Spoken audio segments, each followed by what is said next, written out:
This morning, I said it yesterday, I appreciate so much their quick response, her willingness to fly here, and we can give them all the data, we can show them the destruction, but to really be on the ground and see firsthand and to listen to the stories is really beneficial.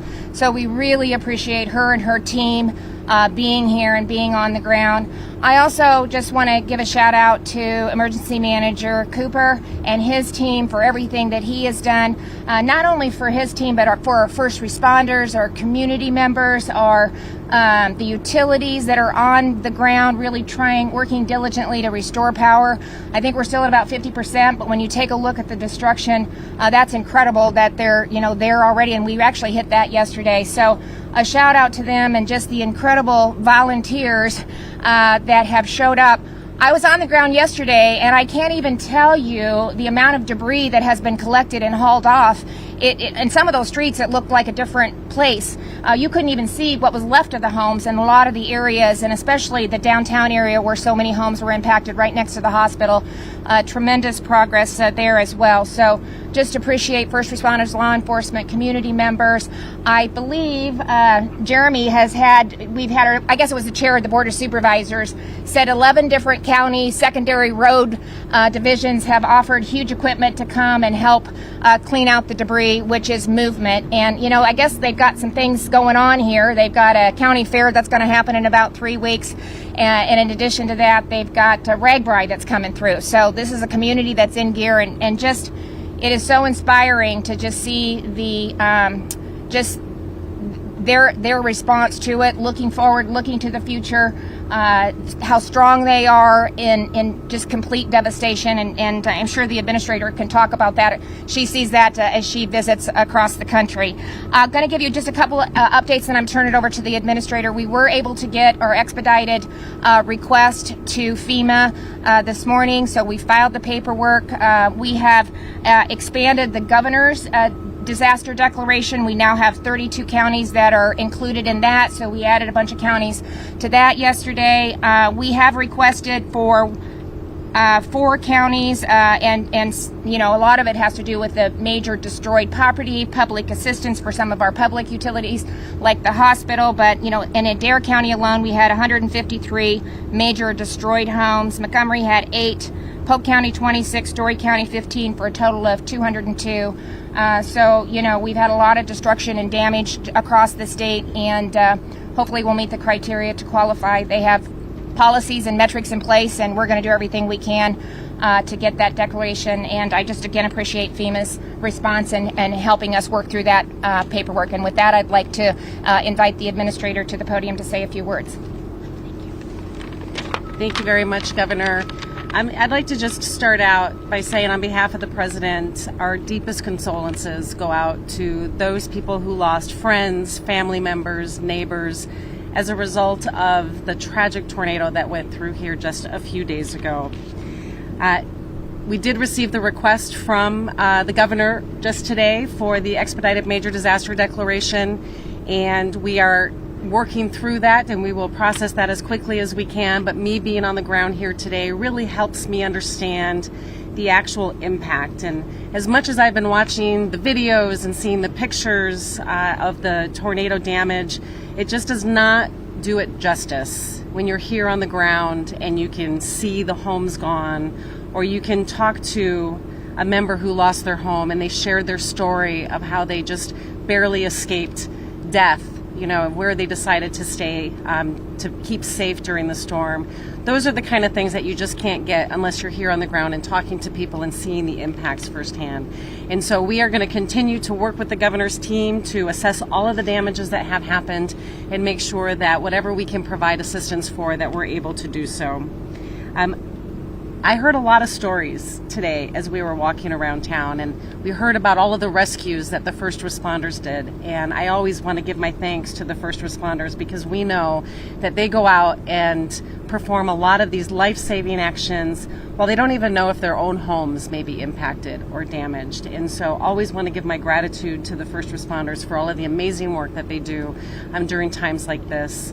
But I also want to thank the neighbors, right? We also hear so many stories of hope and inspiration of neighbors helping neighbors.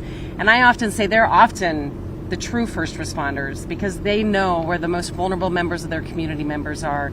They know who to go check on and make sure that they're okay. And as you continue to go through the next several days and weeks of recovery and cleanup, make sure you're continuing to do that. You know, there's a lot of hazards that are out there still, and there's a lot of danger that can cause additional harm to individuals. And so make sure you're looking out for yourselves, make sure you're taking care of your neighbors as you continue to go through this cleanup. I'd also like to say that the best thing you can do right now is take a lot of photos and document the damages to your home. We want to be able to have that information for both your insurance company, and if and when a disaster is declared here, you know, we'll have to have that information to process any other types of assistance that are out there. We have had some staff on the ground for several weeks now because of the previous tornado that went through, and so Iowans have not had any chance to really recover from those last storms, and we know that we're expecting more weather coming in over the weekend. And so the one thing I also want to say is make sure you're listening to your local officials, make sure you're listening to the weather reports, make sure that you take the steps necessary to protect yourselves and your families as you see the next round of weather coming through as well. And we will continue to have our staff on the ground supporting the previous disaster, and as we continue to process this one, we'll add more staff to help, you know, these communities that have had these significant impacts from these tornadoes through this recovery process. With that, thank you, Governor. I'll turn it back to you.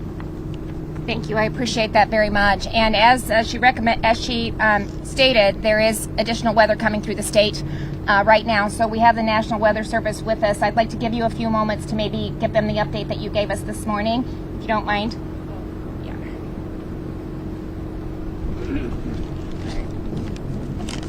Hello, my name is Donna Duberke. I'm the meteorologist in charge at the Weather Service office out of Des Moines.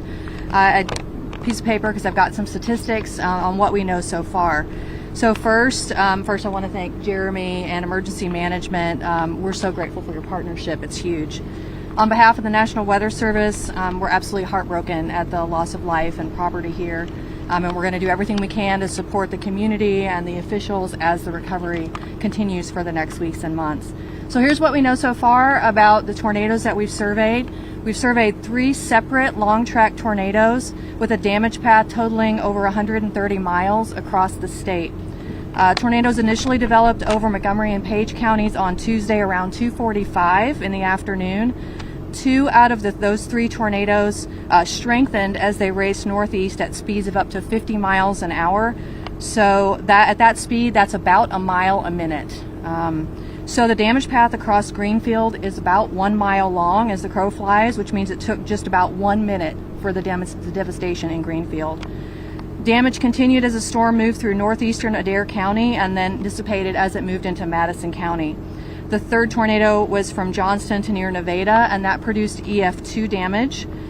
We recently released that the tornado northeast of Shenandoah to the north of Washington has been rated an EF3 tornado as well. So for now, for the Greenfield area and this tornado, we're estimating that it's at least EF3. We're consulting with some additional wind engineering experts to finalize that rating, and we hope to have that finalized later today. As we look ahead, there is severe storm potential that's returning to these same areas after midnight tonight. So we'll be working with emergency management and all the local officials to make sure that people can do the extra things that are needed. Appreciate that.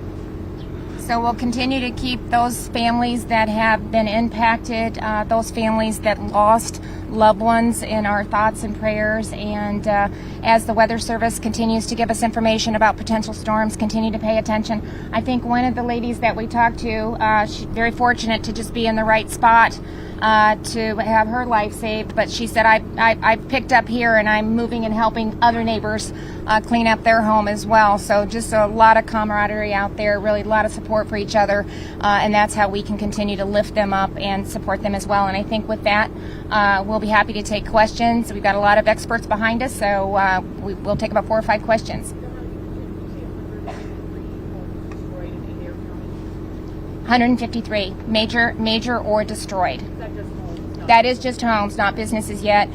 We asked for individual assistance through the Presidential Disaster Declaration, and then for ADARE we asked for public assistance as well, which brings in some different resources, a lot of that to do with the hospital. It sounds like they'll be, out for a while, and so we need to have a contingency plan in place, and we want to make sure that we have resources in order to do that. So they were able to also speak with the administrator and just relay some of the concerns that they had, and so we'll continue to work with them. Governor or Administrator, I talked to somebody who you talked to earlier today after you spoke to them, and I said, how hopeful are you that you'll get government money? And he went, I have no idea. I've never done this before. Yeah. So for someone like that, can you give a timeline, given the expedited filing, as to how soon they'll get money, literal money in their accounts to help them recover? So what I can say is that the governor did submit the expedited major disaster declaration. We are going to process that as quickly as possible. Again, I have to say, if and when that is declared, the money can flow very quickly, and we can see money that goes once people register. They can see some financial reimbursement and support, usually within a few days. Within a few days of it being Of them submitting a registration, which would happen after the disaster is declared. How long might it take for the disaster to be declared? We're going to process it. We're going to process it as quickly as we can. Will you be providing any trailers to folks that lost their homes as you've done with other disasters? Oops, I'm sorry, Governor. We have, again, the disaster has not been declared yet here, but we do have a suite of tools to support individuals that have had damages to their homes. It can be something as simple as just providing some financial reimbursement for repairs, to rental assistance if they have another place to live. We do have the capability to provide manufactured housing units, but it's really at the long end of the spectrum. It takes us a very long time to put those in place. So we really try to use all of the other tools in our toolbox to get people into some type of temporary housing solution as quickly as possible.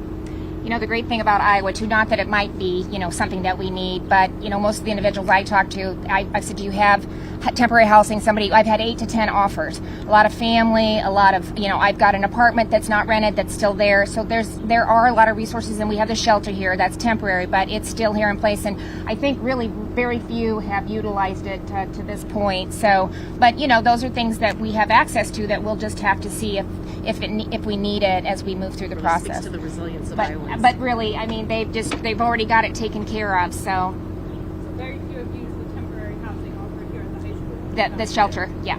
I think we're down to 3 or 4 as of this morning for my update briefing this morning with my IC. So, yeah. So,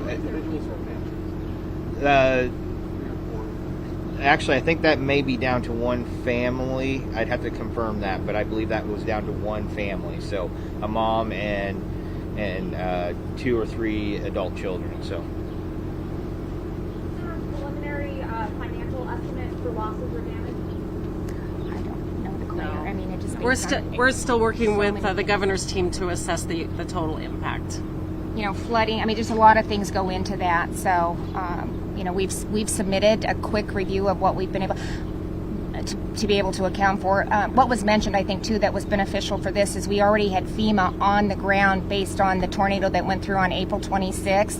So instead of the state doing an estimate and then FEMA coming in and doing an estimate, we were actually able to work together for some of this. And so that's helped expedite some of the process and the numbers. So I guess we were lucky from that aspect. It's just they were here and we were able to work with them to get those numbers solidified a little bit quicker. And that helps as well. Governor, that was $11 million in public assistance. Your request for public assistance assessed $11 million in damage. Yes. Last question. Governor, do you know what the ages of the fatalities or the injuries were, like an age range? I don't. Does anybody? I don't know if we have that information. No, we don't have that information, and still notifying next to kin. So those it was 4 fatalities here and then 1 in Adams County. So a total of 5, and just making sure that everybody's been notified. Okay. Thanks, everyone. Thank you.